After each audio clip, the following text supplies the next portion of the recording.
दोस्तों, देखना ये है कि परवेज़ इलाही की पॉलिटिकल तरतीब क्या है, और देखना ये भी है कि एस्टैब्लिशमेंट की पॉलिटिकल तरतीब जनाब चौधरी परवेज़ इलाही के तनाजुर में क्या है। इन सब चीज़ों पे थोड़ा सा गौर करें। फिर थोड़ा सा इस पे भी गौर करना है कि चौधरी परवेज़ इलाही का फैमिली पॉलिटिकल बैकग्राउंड क्या था, क्या है और आगे क्या होने जा रहा है। चौथी बात जो काबिल गौर है कि वो जनाब परवेज़ इलाही जो कल तक वज़ीर आला थे और इससे पहले 2002 के बाद भी वज़ीर आला पंजाब रहे, जब पूरा टन्योर ये वज़ीर आला रहे, और इनके क्रेडिट पे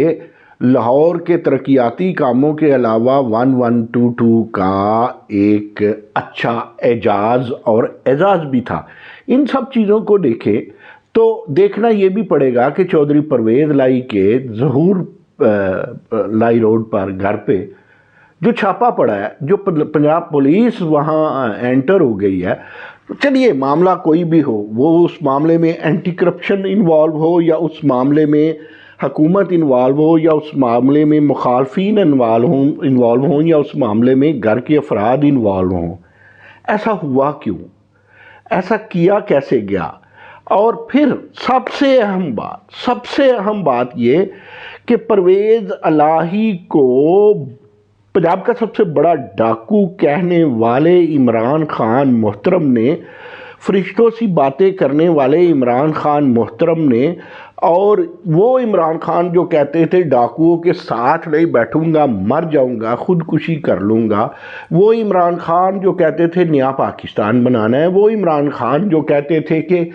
1 करोड़ नौकरियां देनी है, 50 लाख घर बनाना है, वो इमरान खान जो ब्यूरोक्रेसी में इस्लाहात की बातें करते थे, वो इमरान खान जो कहते थे वज़ीर आज़म हाउस में और गवर्नर हाउसेज में यूनिवर्सिटियां बनानी है, वो इमरान खान जो पहले मेट्रो या ऑरेंज लाइन के ख़िलाफ़ थे और केपी में उन्होंने सबसे बड़ी जो सबसे महंगी मेट्रो बनाई, वो इमरान खान जो कहा करते थे कि मैं रियासत मदीना बनाऊंगा, ऐसा रियासत मदीना बनाया कि 1 दिन नहीं, 2 दिन नहीं, पौने 4 साल उनकी हुकूमत ख़त्म नहीं हुई, वहाँ उन पर अदम एतमाद नहीं हुआ, और वो मुसलसल दूसरी दफ़ा 10 साल से केपी में बिला शिरकत गैरा इक़्तिदार में थे। अनाने इक़्तिदार उनके हाथ में थी, ज़मामे इक़्तिदार उनके हाथ में थी। तो इसके बावजूद केपी क्यों आखिर क्यों दिवालिया हुआ पड़ा है, वहाँ तनख्वाहों के भी मामलात क्या है, वहाँ ईद पे भी क्या हुआ है, इन सब चीज़ों को आपने इस पस मंज़र में रखना है। लेकिन पेश मंज़र बहरहाल चौधरी परवेज़ इलाही की के घर पे वो जो छापा है वही है। चौधरी मंजूर इलाही के बेटे, चौधरी ज़हूर इलाही के भतीजे, कज़न और बहनोई भी चौधरी शुजात हुसैन के, वजाहत हुसैन जो मकामी सियासत को संभालते हैं, वो भाई जनाब शुजात हुसैन के, और उसके अलावा आप देखिए कि वो MNA भी रहे हैं और चौधरी शफात भी इनके भाई रहे हैं। ये तो थी पिछली पौध। अब आगे देखते हैं कि चौधरी शुजात हुसैन का बेटा MNA है, फिर हुसैन इलाही इनका एक भांजा भतीजा MNA है। इसके अलावा आप देखें खुद मोनस इलाही, चौधरी परवेज़ इलाही का जो साहबजादा है, वो MNA है। तो ये इस घर की सियासी तरतीब है जो बिल्कुल इस वक्त तितर बितर हो गई है। इस तितर बितर होने में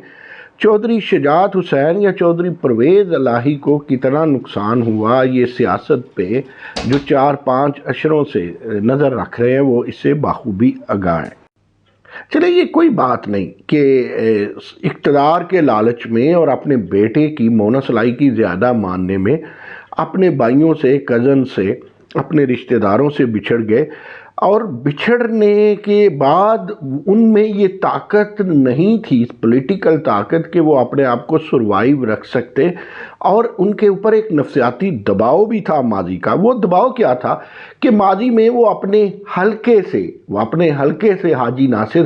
नासिर एक आम आदमी है, वो कोई बहुत बड़ा चौधरी नहीं है, अपने हलके में जहाँ इनका नाता है गुजरात में, वहाँ उनसे ये इलेक्शन ہارے تھے۔ پھر ان کا جو حاجی ناصر ہے ان کا بھتیجا بھی وہاں انہی کے حلقے میں ضمنی الیکشن جیتا، لیکن حاجی ناصر تو براہ راست چودھری پرویز الہی سے ماضی میں الیکشن جیتے ہوئے ہیں۔ پھر ایک وقت یہ تھا کہ مونس لائی کی سیٹ نکالنے کے لیے منڈی بہاؤالدین کے گوندل برادران کو نذر محمد گوندل، ذوالفقار گوندل اور ظفر گوندل ایٹسٹرا کی مدد کے باعث مونس لائی اس حلقے سے بھی جا کے الیکشن جیتے تھے۔ اس وقت وہ حلقہ یعنی وہ منڈی بہاؤالدین ضلع نہیں تھا، اور اب منڈی بہاؤالدین ضلع ہے۔ یہ وہ خوف ہے پرویز لائی کے اندر کہ جو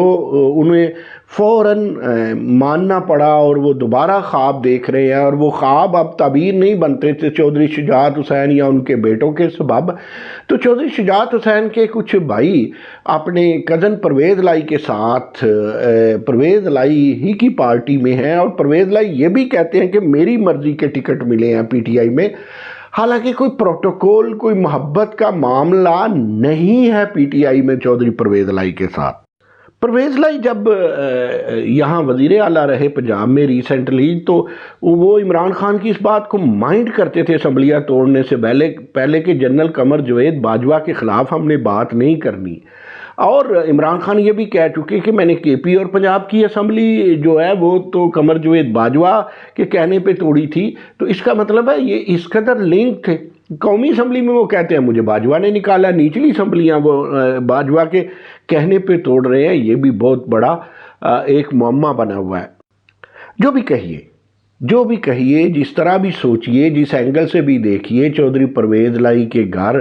اس طرح پولیس کا دعویٰ بولنا قابل مذمت ہے۔ بہرحال وہ سیزنڈ پالیٹیشین ہے، بہرحال پارٹیاں تو وہ بدلتے رہے ہیں۔ کسی زمانے میں وہ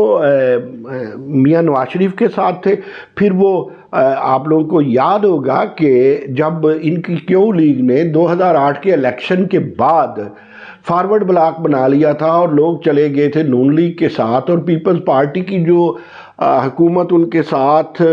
مخلوط حکومت پنجاب میں تھی، ان کے 6-7 وزراء کو ایک لحاظ سے نون لیگ نے ٹھڈے مار کے جب نکال دیا، 2008 کی بات کرتا ہوں، اس کے بعد کی، تو پھر پرویز لائی کی کیو لیگ مرکز میں مل گئی تھی جناب آصف علی زرداری سے، اور آصف علی زرداری نے انہیں سینئر وزیر بنایا تھا پاکستان کا، اور ڈیپٹی وزیر اعظم کا نام دیا تھا۔ اب یہ کوئی دودھ کے دھلے ہوئے تو چودھری پرویز لائی ہے نہیں، جیسے کہ میں نے آغاز میں کہا، انہیں پنجاب کا سب سے بڑا ڈاکو بھی عمران خان کہتے تھے، یہ بھی کرتے تھے۔ آج یہ سارا مکافات عمل ہے، یہ کوئی معصوم نہیں ہے، نہ انہیں معصوم کنسیڈر۔